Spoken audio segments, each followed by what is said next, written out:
اعوذ باللہ من الشیطان الرجیم بسم اللہ الرحمن الرحیم قال یا آدم انبئہم باسمائہم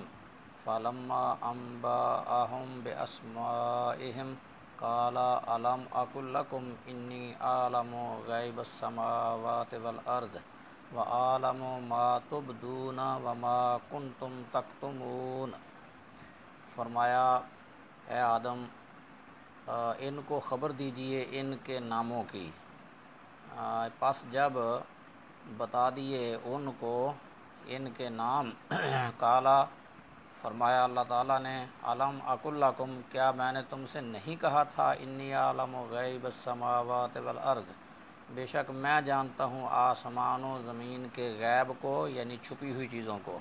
وعالم اور میں جانتا ہوں ما تبدون جو تم ظاہر کرتے ہو، وما کنتم تکتمون اور جو کچھ تم چھپاتے ہو۔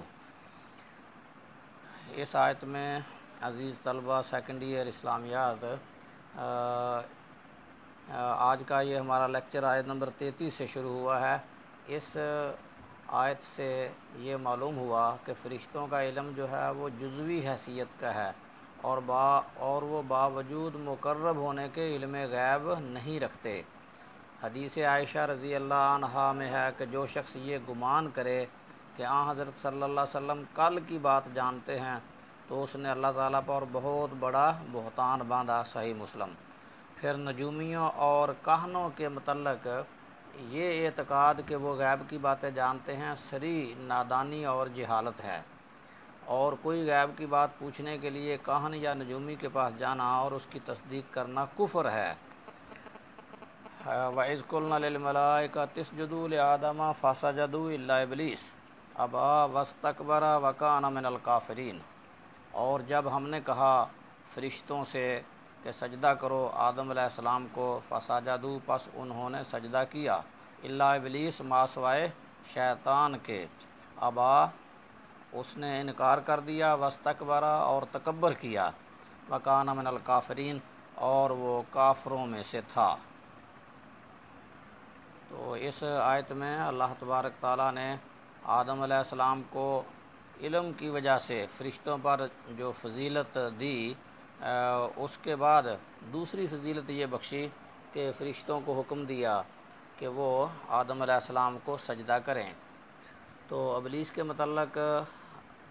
علم کے ذریعے آدم علیہ السلام کی فضیلت ظاہر کرنے کے بعد اب فرشتوں پر اسے دوسرا شرف یہ بخشا کہ ان کو آدم کے سامنے سجدہ کا حکم دیا۔ اس سجدہ سے مراد محض تسخیر نہیں ہے بلکہ سجدہ اپنی حیت کے ساتھ ہے۔ علماء نے بیان کیا ہے کہ یہ سجدہ تعظیمی تھا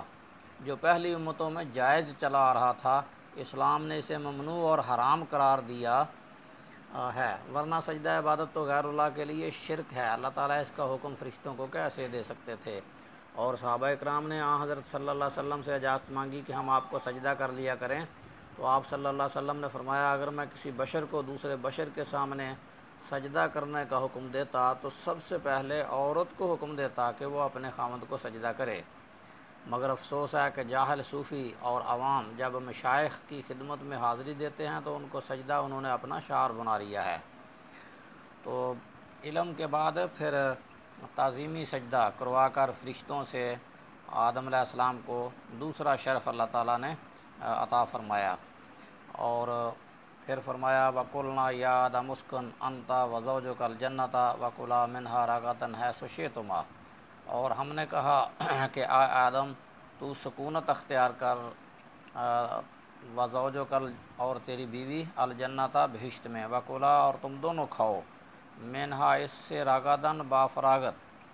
حیث شئتما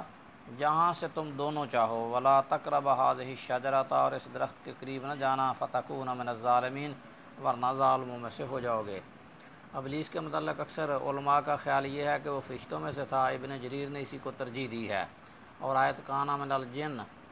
سورہ کاف کا جواب یہ دیا ہے کہ قرآن میں لفظ جن کا اطلاق فرشتوں پر بھی ہوا ہے۔